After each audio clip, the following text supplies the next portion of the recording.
আসসালামু আলাইকুম সুপ্রিয় শিক্ষার্থী সুধীবৃন্দ, আপনাকে জব এমসিকিউ ইউনিভার্সিটিতে সাদর সম্ভাষণ।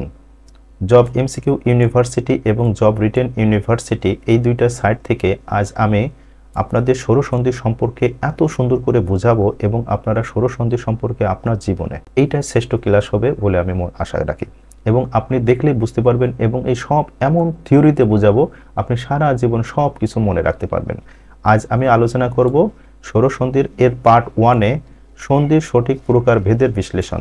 প্রথম হলো সন্ধি কয় প্রকার? সন্ধি প্রধানত দুই প্রকার।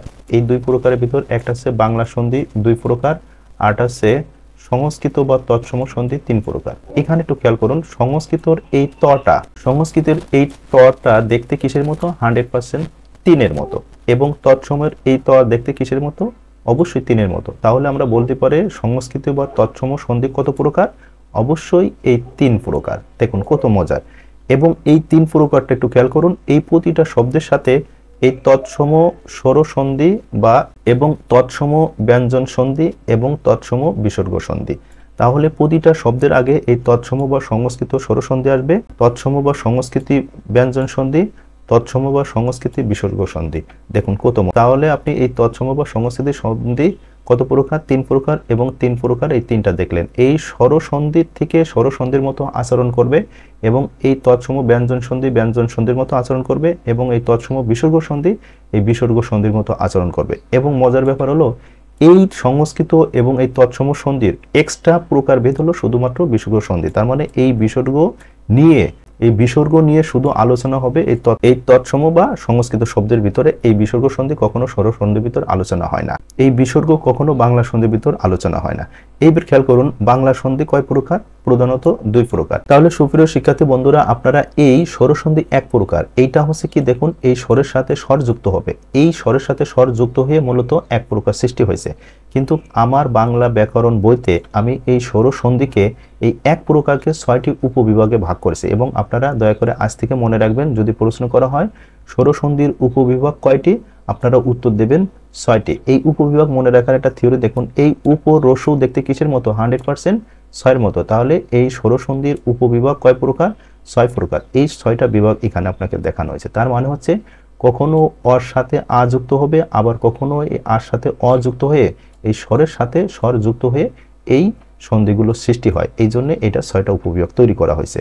তরদূপ এখানে রস্যের সাথে দীর্ঘই, আবার আগে দীর্ঘই তারপরে রস্যই, আবার এখানে প্রথমে রস্যু তারপরে দীর্ঘ, আবার কখনো প্রথমে রস্যু হবে তারপরে দীর্ঘ হবে, আবার কখনো রি হবে তারপরে হবে লি হবে, আবার কখনো লি হবে তারপরে হবে রি হবে, আবার কখনো প্রথমে এ থাকবে তারপরে ওই হইতে পারে অন্য কোনো স্বরধ্বনি হবে, আবার কখনো ওই থাকবে এরপরে এ যুক্ত হবে অথবা অন্য কোনো স্বরধ্বনি আসবে।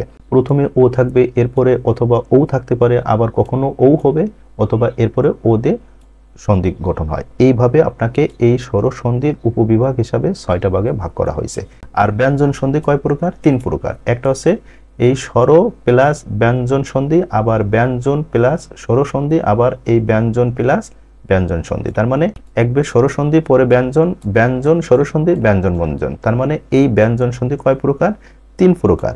এইবার খেয়াল করুন, আমরা যে এখানে অতিরিক্ত একটা বিসর্গ সন্ধি পাইলাম, এই বিসর্গ সন্ধি আবার প্রধানত কয় প্রকার? 2 প্রকার। এইটা একটু মনে রাখার মজার ম্যাজিক দেখুন।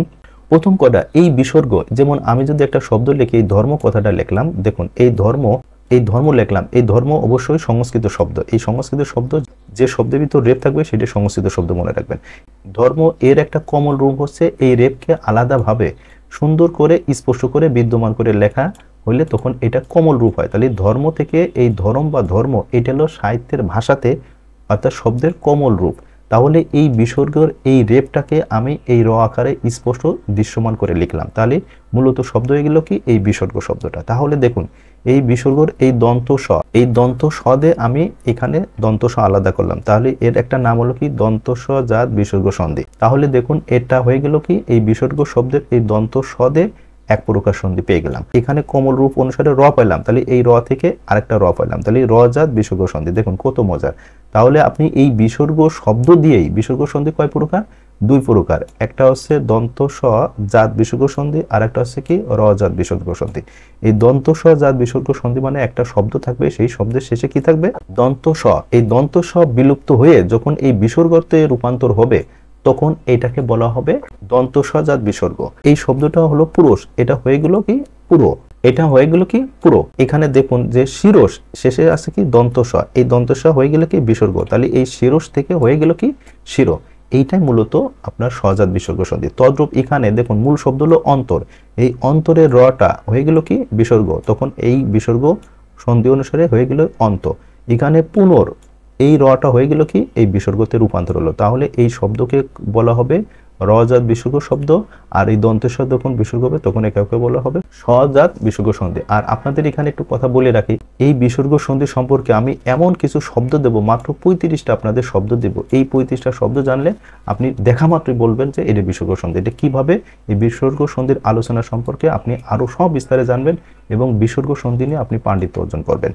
এবং দেখুন তাহলে আমরা বিসর্গ সন্ধি দুই প্রকার পেলাম। আবার দেখুন বিসর্গ সন্ধি সাধিত হয় কয়ভাবে? দুইভাবে। একটা হলো এই বিসর্গর সাথে স্বরযুক্ত হবে, তার মানে এই শব্দের শুরুতে বিসর্গ হবে, এরপরে স্বরধ্বনি আসবে, তার মানে এই যে বিসর্গ প্লাস অ। আর একটা হবে কি এই প্রথমে বিসর্গ হবে তারপরে কি ব্যঞ্জন সন্ধি হবে, যেমন নি প্লাস চয়, এই যে বিসর্গ আসলো এরপরে এই চ ব্যঞ্জন ধ্বনি। আমরা জানি এই চ, এই চয়ের নিচে যখন এই হসন্ত চিহ্নটা দিব তখন এই চ থেকে বের হয়ে গেল অটা। তাহলে প্রথম হলো এই অ এর আগে কি আছে? এই ব্যঞ্জন আছে, তার মানে এই স্বর সন্ধির সাথে এই বিসর্গ সাথে মূলত এই ব্যঞ্জনের যুক্ত হয়েছে। তাহলে বিসর্গ প্লাস ব্যঞ্জন আর একটা হলো বিসর্গ প্লাস স্বর। তাহলে স্বর সন্ধি বিসর্গ সন্ধি সাধিত হয় দুইভাবে, এর প্রকারও দুই প্রকার, মানে সবগুলো দুই প্রকার মনে রাখবেন। আর এখানে মজার ব্যাপার হলো দেখুন এই যে এই দুই প্রকার হলো, একটা হলো দন্ত স আর এর থেকে আর একটা শব্দ পেলাম কি এই র। তাহলে এই দুই প্রকার আছে সজাত এবং রজাত বিসর্গ সন্ধি। তাহলে আপনারা আজ থেকে তাহলে সুপ্রিয় শিক্ষার্থী বন্ধুরা, আপনারা আশা করি এই বিসর্গ সন্ধির প্রকারভেদ সম্পর্কে স্পষ্ট হলেন। এই বের আরেকটা প্রকার খুব মজা করে দেখুন, এখানে নিপাতনের সিদ্ধ সন্ধি। দেখুন এখানে এই নিপাতনের তটা দেখতে কিসের মতো? 100% তিনের মতো। তাহলে আমরা বলতে পারি নিপাতনের সিদ্ধ সন্ধি কয় প্রকার? তিন প্রকার। দেখুন কত মজার। আর এই প্রতিটা শব্দের আগে নিপাতনের সিদ্ধ কথাটা আসবে, এর সাথে স্বর সন্ধি যুক্ত হবে, নিপাতনের সিদ্ধ ব্যঞ্জন সন্ধি এবং নিপাতনের সিদ্ধ বিসর্গ সন্ধি। তাহলে আমরা নিপাতনের সিদ্ধ সন্ধি তিন প্রকার পাইলাম এবং প্রতিটা শব্দের সাথে স্বর ব্যঞ্জন বিসর্গ কথা যুক্ত হবে। এবং এখানে আরেকটু কথা বলি, এই নিপাতনের সিদ্ধ স্বর সন্ধি এটি কোনো ব্যাকরণের নিয়ম মানে না। এখানে এইগুলো কেন হয়, কিভাবে হয়, এই সম্পর্কে আমি ছন্দ আকারে আপনাকে 10 থেকে 15টা শব্দ দেব, তাহলে আপনি 100% দেখা মাত্রই বলতে পারবেন যে এটা নিপাতনের সিদ্ধ স্বর সন্ধি। আপনি এই স্বর সন্ধিকে কখনো ব্যঞ্জন বলতে পারবেন না, আবার ব্যঞ্জনকে আবার বিসর্গ নিপাতনের সিদ্ধ বলতে পারবেন, মানে এক সুনির্দিষ্ট আপনি জানবেন। মাত্র আমি 10টা ছন্দ আকারে আপনাকে শব্দ দেব, তদ্রূপ এখানেও আমি ছন্দ আকারে কয়েকটা শব্দ দেব। আর বিসর্গ সন্ধি জানার ক্ষেত্রে আমি এখানে আপনাকে একটা ছন্দ করে 35টা শব্দ দেব। দেখা মাত্রই আপনি এই তিনটা প্রকার ভেদ থেকে আপনি আলাদা আলাদা শব্দ বের করতে পারবেন। আর সুপ্রিয় শিক্ষার্থী বন্ধুরা, এই নিপাতনের সিদ্ধ সন্ধি কিভাবে কত প্রকার সেই ব্যাখ্যাটা এখানে দেয়া আছে, আপনারা এই শীটটা ডাউনলোড করে সুন্দরভাবে দেখবেন। তাহলে সুপ্রিয় শিক্ষার্থী বন্ধুরা, এই পার্ট 1-এই এই সন্ধির সঠিক প্রকারভেদের বিশ্লেষণ আমি সুন্দর করে তথ্যভিত্তিক এবং সারা জীবন মনে রাখার থিওরিটা দেখালাম, এই পর্যন্ত শেষ। এবার পার্ট 2 দেখুন, সন্ধির 3টি প্রতীক এবং ব্যাকরণে ব্যবহৃত বহুল 6টি প্রতীক। এই চিহ্নটা আপনি জানতে পারলে সন্ধি করা খুবই ইজি এবং এখানে আপনি শত জ্ঞানের সমাহার পাবেন। এবং আমরা যে প্রায় বলি যে বংশের লোক আসলে বাস দেয়, আসলে বংশের লোকই বাস দেওয়ার জন্য আপনার তৈরি হয়েছে। এবং বংশের লোক কেন বাস দেয়, আমরা এই কথা কেন প্রায়শই বলি, এবং বংশলোকের সাথে লোকে যে বলে যে বংশের লোকেই বাস দেয়, এই কথাটা কেন উৎপত্তি হয়েছে, এর বিশ্লেষণ এই পার্ট 2-এ দেখ। এই নানাবিধ তথ্য এবং শত জ্ঞানের সমাহার আপনি এই পার্ট 2-তে দেখতে পারবেন এবং জানতে পারবেন। এবং এই পার্টে আপনি অসাধারণ কিছু তথ্য শিখতে যাচ্ছেন। এবং পার্ট 2 দেখার আমন্ত্রণ রেখেই এটা শেষ করছি। আল্লাহ হাফেজ।